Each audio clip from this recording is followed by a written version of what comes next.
wonder why we were done to deserve even one of the pleasure I know. Tell me, Lord, what did I ever do? What was loving you all the time that you showed? Lord, help me, Jesus. I wasted it, so help me, Jesus. I know what I am. Now that I know that I needed you, so help me, Jesus.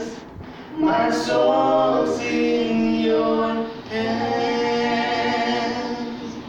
Tell me, Lord, if you think there's a way I can try to repay all I've taken from you, maybe, Lord, I can show someone else what I've been through myself on my way back to you. Lord, help me, Jesus. I wasted it, so help me, Jesus.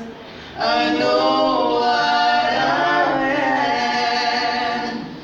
Now that I know that I needed you, so help me, Jesus. My soul's in your hands. Lord, help me, Jesus.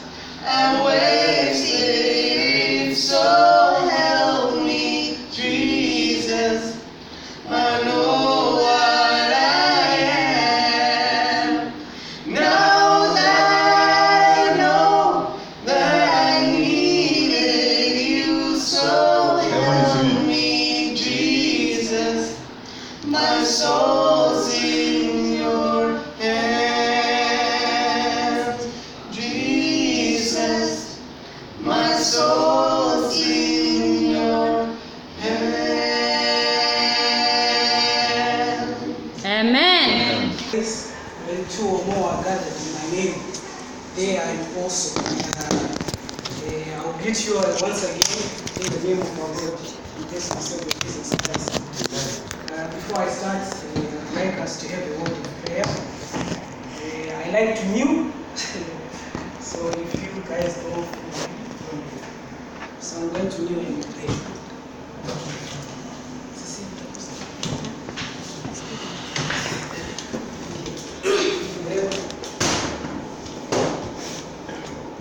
Let us pray. Our Father, Lord, in heaven, I want to thank you for this afternoon. As we are about to open the word, we ask that you be with us, may your spirit guide us into all truth. And may you be the one speaking with us, not me, for I pray in Jesus' name. Amen.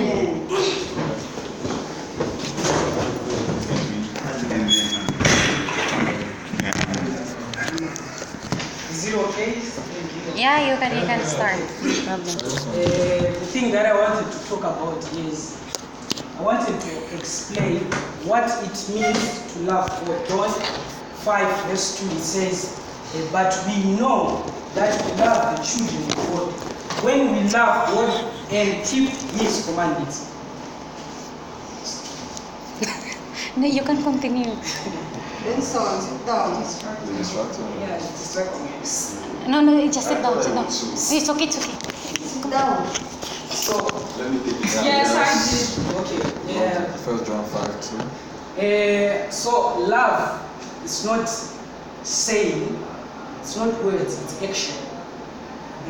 If I were to ask most people right now and say, those who love God, show by raising your hands. Most of us would raise our hands. But if I go on to ask another question, those who keep God's commandment, raise your hands. A few would raise their hands. And even from the few who raise their hands, by raising their hands, they actually showing that they don't love God, because they are breaking the commandment, thou shalt not lie. So love is action. And when you read the Bible, it says that even God knows this, that love is not words, it's action. For when you read Psalms 33 verse 6, it says, by the word of the Lord were the heavens made, and all the hosts of them by the breath of his mouth. God has a word. When he speaks, there's no word more powerful than the word of God. But him, he understands that love is not words. For if we read again the verse that Bessie just said to us, John 3 verse 16, it says, for God so loved. If that verse ended there, it would have no meaning at all. Because we'll all be wondering, how did he love me? But it goes on to say that he gave his only begotten son. So there is action there. Yeah. To prove his love, God did something for us. It's true. So this is love. When you read, if you love me, keep my commandments.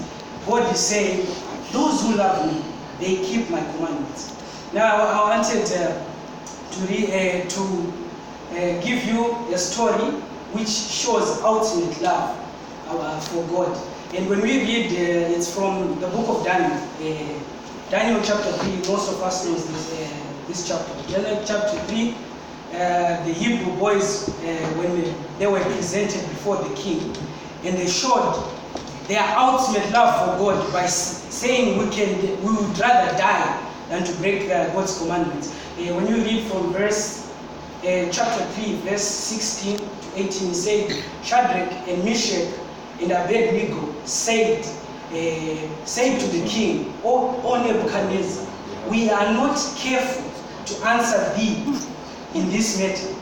If it be so, our God, whom we serve, is able to deliver us from the fiery furnace, and he will deliver us from thine own hand, O king. But if not, I like this part, but if not, know this, O king, we will not serve thy gods, nor worship the golden image. This is ultimate love for God. They are saying we would rather die than to break the law of God. That's what they're saying. They're saying we are not careful to answer thee in this matter.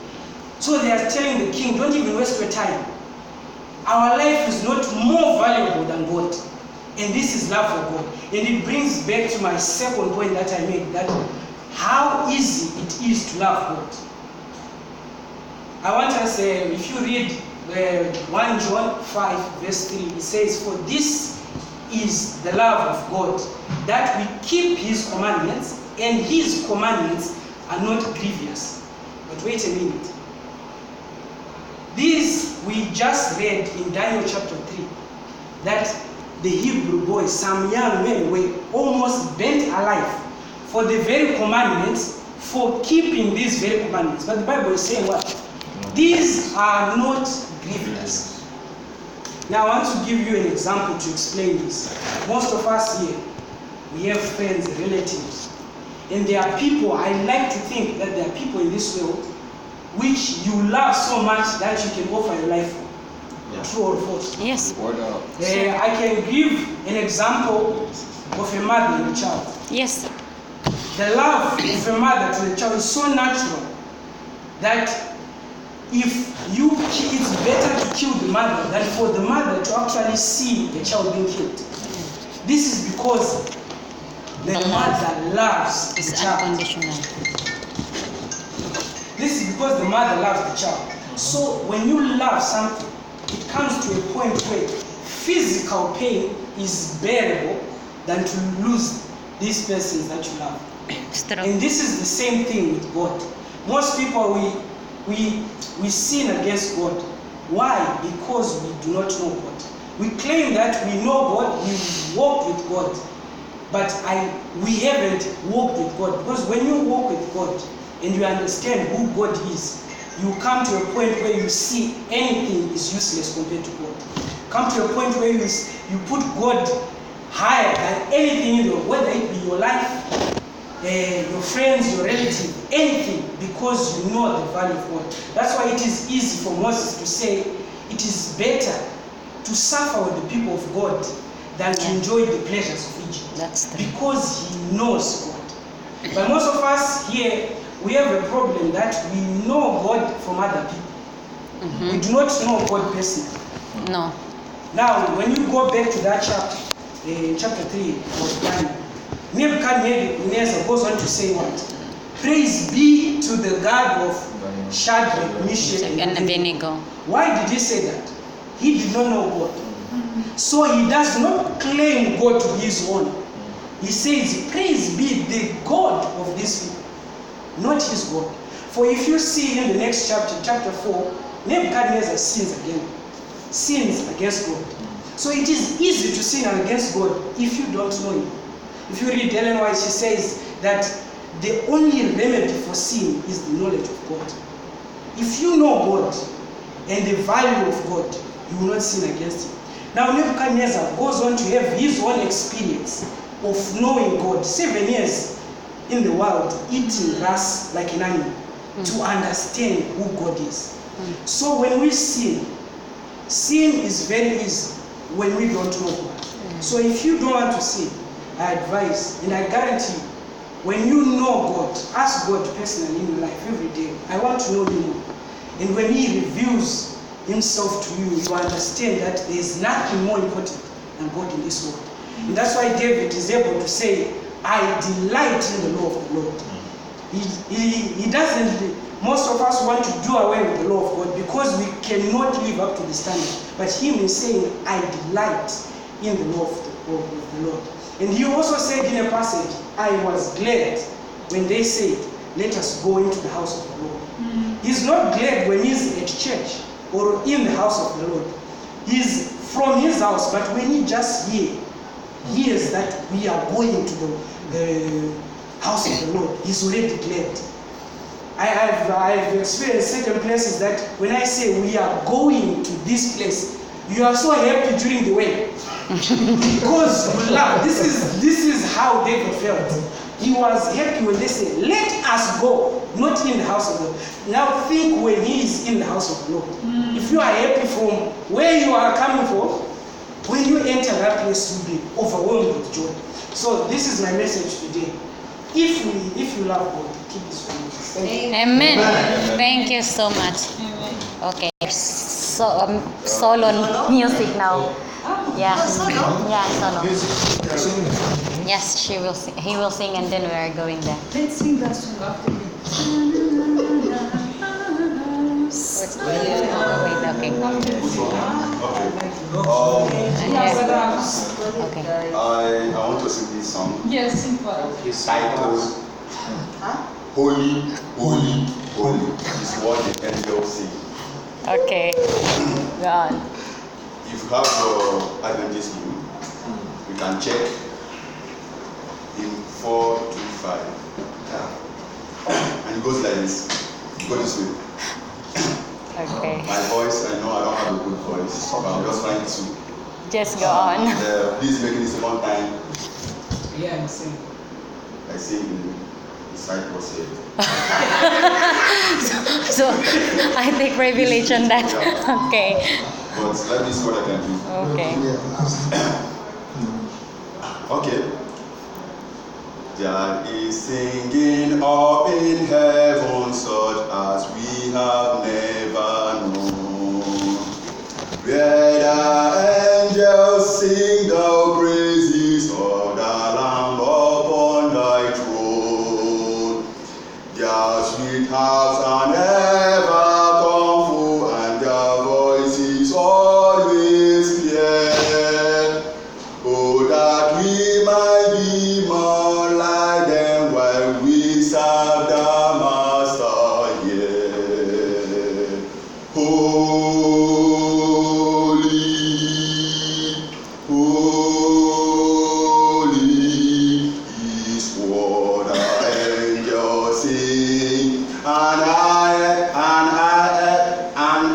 expect to have them make thy cause of heaven ring. But when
Amen.